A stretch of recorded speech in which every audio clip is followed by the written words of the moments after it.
Welcome to the Top 10 Gardener with Master Gardener Ken Lain. Gardening can be challenging, but with Ken's tips, tricks, and top 10 advice, you'll reap huge rewards. Now, welcome your garden host, Ken Lain. And welcome to this week's edition of The Mountain Gardener. Your host, Ken Lain, here every week talking about the landscapes of northern Arizona. And it's just like I'm getting my yard cleaned up. I'm trying to get ahead of things. I really am focused on right now. The maples have finally dropped all their leaves. The aspens in my yard have finally dropped all their leaves. The birch have finally dropped all their leaves. Everything but the sycamores. They kind of hold on to their leaves forever. But I'm kind of trying to clean those leaves up because they mat on top of my creeping thyme lawn, on top of the flower beds, on top of, let's say, the rock rose, which is this native, beautiful, kind of knee-high shrub, and they kind of land on top of there and they suffocate things. If they stay on there very long, they'll start to compost and they actually can damage some of the leaves underneath whatever they're sitting on top of. And so I'm trying to be actively get those things out of there. Now, for me, I love leaves. Leaves in your yard are like, as they compost, they're like gold. They create the fastest compost you'll ever find. And so you can take those, and if you can shred them some, just by raking leaves, you'll tend to break them up so they'll compost better, faster, stronger.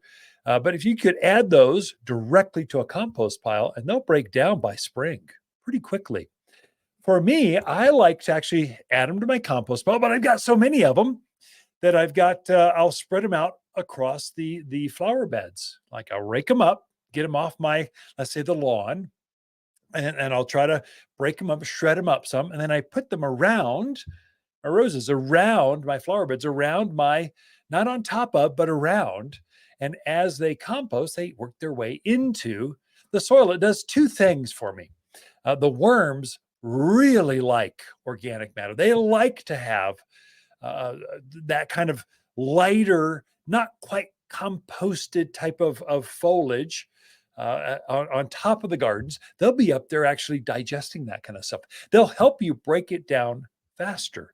The mycorrhizal colonies, the fungi that are beneficial for your gardens, they come in, they kind of go, ooh, all this new stuff. Let's take this and eat it. And so they're breaking it down for you over the winter. It insulates my soil. That's my number one reason.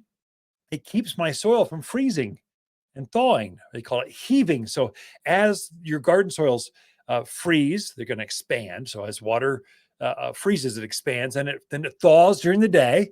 It shrinks, and so you get this freeze thaw, and you'll get this light, airy, fluffy look on top of your garden soil.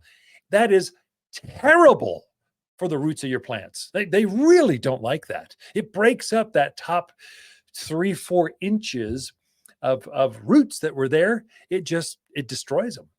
And so the lower roots are fine, but if you put just a 2-3 inch layer of leaves or compost or shredded bark, some sort of insulative material, it keeps that ground from heaving, from freezing and thawing.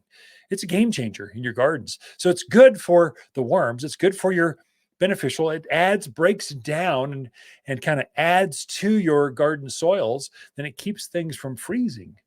And so in fact, I'll go help neighbors. Hey, can I have those leaves? Can I have those? Even pine needles. I'll go after pine needles. Sometimes a few pine needles are good. Now the pine trees, the ponderosas, they're ridiculous this year. How many needles are shedding off? It was a good year for pine trees. They put on a lot of growth, which means as pine trees grow, they have more growth. That last year or the year before growth, usually it's a couple years old, it will shed, the needles from 3 years ago because it's got so many new needles. And as that bark thickens and grows, as the branches elongate and they shade the needles from 3 years ago, they tend to shed them. So pine needles just naturally shed needles almost all the time. Junipers will do that somewhat as well, but the juniper needles are much smaller. So they're not quite you don't notice them as much. It doesn't create that matting effect that like, oh, I can't believe so many needles are here. But a ponderosa has those big 5-6 inch long needles. They get everywhere. And so again, don't let them get so matted on top of your holly trees, on top of your dogwoods, on top of your other plants underneath those trees, underneath those pine trees. They can actually suffocate. They can do damage to some of the gardens or plants underneath. And this is a defensive mechanism. This is how pine trees or conifers, evergreens operate. They're wanting to bury everything underneath them. It's a protection thing. It makes sure no seed can come up where their roots are. So they're trying to just basically have so much material, a seed wouldn't dare land and come up. Weeds would not dare come up underneath a juniper, cypress, a cedar. They don't have enough light, and they can't get enough soil. So this is a natural occurrence. Interesting fact: junipers actually taint the soil underneath them. They actually add some toxics. They taint the soil underneath in their root zone where no other plants really can tolerate that except them. So plants are pretty smart. They don't want to share.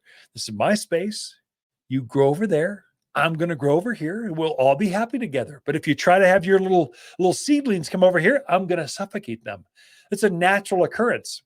Now, you folks out in the true, like the forest, the pine forest, you've got some fire-wise stuff.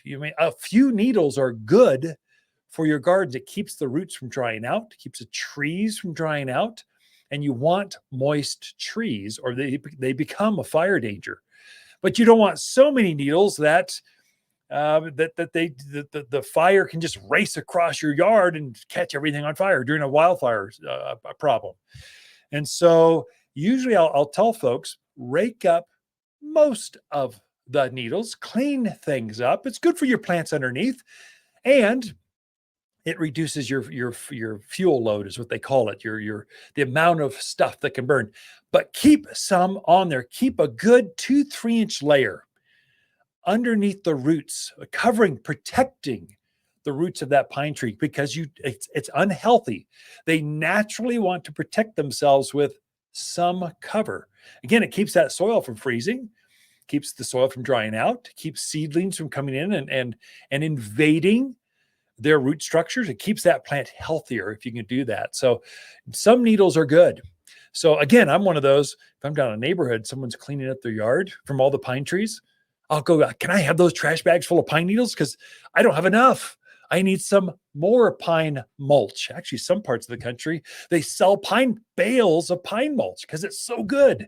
It stays a little longer than leaves. Leaves break down very quickly, whereas pine needles break down very slowly.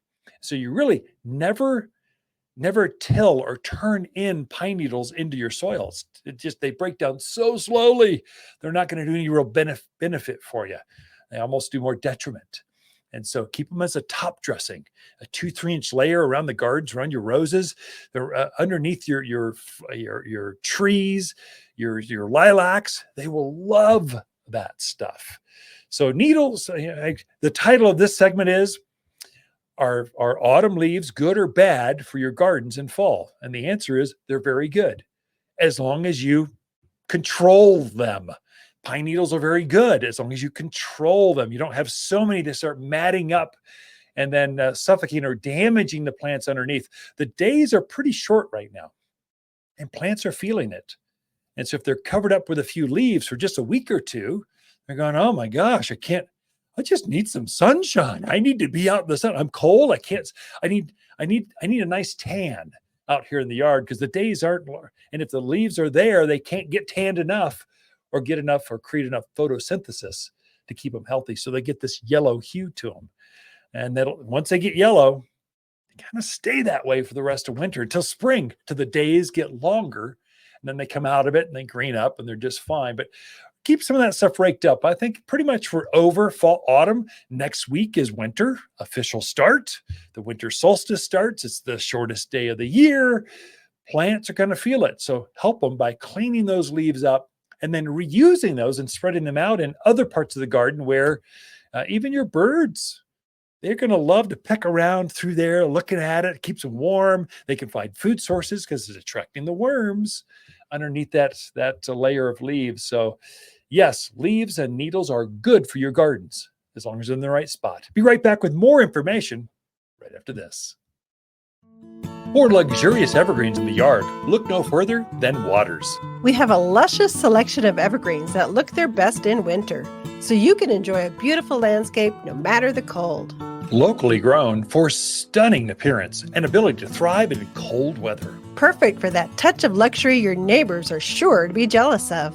Luxurious evergreens at Waters Garden Center in Prescott and watersgardencenter.com. Your one-stop shop for evergreens. Visit us today. You're listening to Garden Master Ken Lain, owner of Waters Garden Center in Prescott. Join his daily podcast for timely garden advice seasonally right for the gardens. Ken can be found throughout the week at Waters Garden Center in Prescott or through his website at top10gardener.com.